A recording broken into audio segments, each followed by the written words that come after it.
عدالت نے 17 جون کے لیے اس کیس کی سماعت کو ملتوی کیا ہے اور 17 جون تک نیب سے ہر حال میں ریفرنس فائل کرنے کا حکم جاری کر دیا ہے۔ اور اب خواجہ آصف کے جو جج ہوں گے وہ شیخ سجاد صاحب ہوں گے اور وہ ریگولر اس کیس کے اوپر سماعت کریں گے۔ اب دوسری طرف معاملہ آ جاتا ہے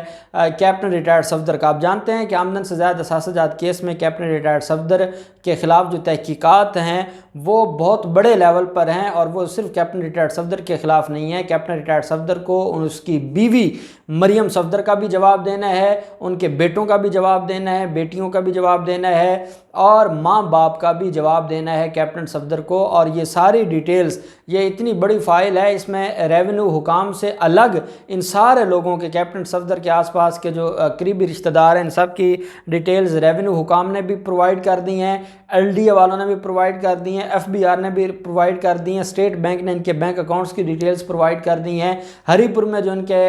جو ہے وہ پراپرٹیز ہیں وہ ساری کی ساری بھی اس کی رپورٹس بھی عدالت میں سبمٹ کروا دی گئی ہیں۔ اور اب یہ جو معاملہ ہے کیپٹن ریٹائرڈ صفدر کے خلاف آمدن سے زیادہ اثاثہ جات کیس کا، اس میں یہ ضمانت پر ہیں، عبوری ضمانت پر۔ آج عدالت میں پیش ہوئے لیگی وکلا عدالت میں موجود تھے، اور وہی بینچ تھا جسٹس عالیہ نیلم صاحبہ کی سربراہی میں جسٹس اسجد جاوید گھرال صاحب۔ جسٹس اسجد جاوید گھرال صاحب انتہائی تکلیف میں ہیں جس طریقے سے جو رویہ رکھا گیا پاکستان مسلم لیگ نون کی قیادت کی طرف سے، اور پاکستان مسلم لیگ نون نے جس طریقے سے آنریبل جج کو بلیم کیا، ایلیگیشنز لگائے اور سوالات اٹھائے، تو اس کے بعد جو جسٹس اسجد جاوید گھرال صاحب ہیں وہ انتہائی دکھی ہیں، اور وہ اس معاملے پر کوئی بھی ریلیف دینے کو تیار نہیں ہے اور ان کو معافی دینے کے لیے تیار نہیں ہے۔ آج بھی پاکستان مسلم لیگ نون کے جو وکلا ہیں انہوں نے عدالت سے کہا کہ جناب ہمیں آپ پر اعتماد ہے، ہم چاہتے ہیں آپ ہمارا کیس سنیں، ہم چاہتے ہیں کہ ہمیں اسی کورٹ سے انصاف ملے۔ تو اس پر جو ہے وہ جسٹس عالیہ نیلم صاحبہ نے فرمایا کہ جب اسجد جاوید گھرال صاحب نہیں سننا چاہتے تو آپ زبردستی نہیں کر سکتے، اور عدالت جو ہے وہ صرف آپ لوگوں کے کیس نہیں ہے، باقی بھی کیس ہیں، تو عدالت ان کیسز کو دیکھے گی۔ باقی آپ کا جو معاملہ ہے وہ چیف جسٹس صاحب جانے اور آپ جانیں۔ کیپٹن ریٹائرڈ صفدر عدالت میں موجود تھے، تو ان کی طرف سے جو ان کے وکلا تھے انہوں نے کہا ٹھیک ہے جناب، اس میں پھر ہمیں کو 1 ماہ کا ٹائم دے دیا جائے، اس کے بعد جب نیا بینچ بنے گا تو ہم دیکھیں گے۔ عدالت نے کہا کس چیز کا آپ کو 1 ماہ کا ٹائم چاہیے؟ کوئی کسی کو 1 ماہ کا ٹائم نہیں ملے گا، یہ عبوری ضمانت ہے، اور عبوری ضمانت میں آپ کو جو ہے وہ ہم ریلیف نہیں دیں گے، اور آپ کو اسی ہفتے میں نئے بینچ کے سامنے پیش ہونا ہوگا، اور آرڈر شیٹ میں سارا کچھ لکھا پڑا ہے، اب صرف بحث ہونی ہے اور کیپٹن ریٹائرڈ صفدر کی درخواست ضمانت کا فیصلہ ہونا ہے۔ کیپٹن ریٹائرڈ صفدر نے بولنے کی کوشش کی۔ آپ جانتے ہیں کہ وہ ہمیشہ جب بھی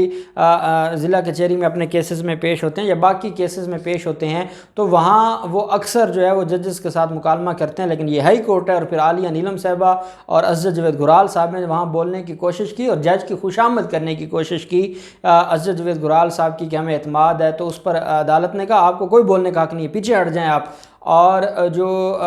کیپٹن ریٹائرڈ صفدر ہے اس کو جو ہے وہ بڑی سبکی اٹھانا پڑی، ان کو جو ہے وہ وہاں بڑی شرمندگی جو ہے وہ اٹھانا پڑی۔ عدالت میں اس کیس کی جو سماعت ہے اس پر جو نیب کی طرف سے نیب پروسیکیوٹرز نے عدالت کو جو ڈیٹیلز بتائیں، ان کا عدالت سے یہ کہنا تھا کہ ہم نے جو انکوائری ہے وہ مکمل کر لی ہے، ملزم گنہگار پایا گیا ہے، اور ملزم کی فیملی نے اتنے بڑے فراڈ کیے ہیں، اور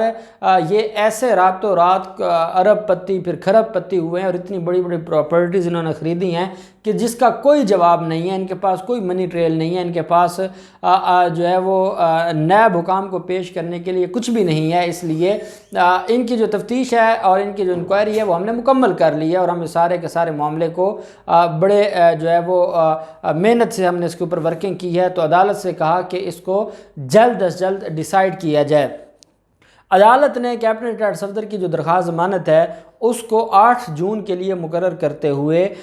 کیس کی جو فائل ہے وہ چیف جسٹس صاحب کو بھجوا دی ہے، اور عدالت نے کہا ہے کہ ہم ان سے ریلیٹڈ کوئی کیس نہیں سنیں گے، اور جو فائل ہے وہ چیف صاحب کو بھجوا دی ہے۔ چیف صاحب اس پر بینچ بنا کے 8 جون کو اس کے اوپر سماعت ہوگی، اور آپ جانتے ہیں کہ جب لاسٹ ڈیٹ آف ہیئرنگ پر خواجہ آصف کی سماعت ہوئی تھی، اور جب لیگی قیادت رانا ثناءاللہ اینڈ کمپنی آئے ہوئے تھے تو وہ میڈیا ان سے بار بار پوچھتا رہا کہ ہاں جی کیا ہوا، عدالت میں کیا ہوا؟ عدالت کیوں برہم ہوئی؟ عدالت کس وجہ سے غصے میں ہے؟ عدالت نے کیوں نہیں آپ کی کوئی بات سنی؟ آپ کو کیوں شٹ اپ کال دی گئی ہے؟ وہ ساری چیزیں پوچھتے رہے اور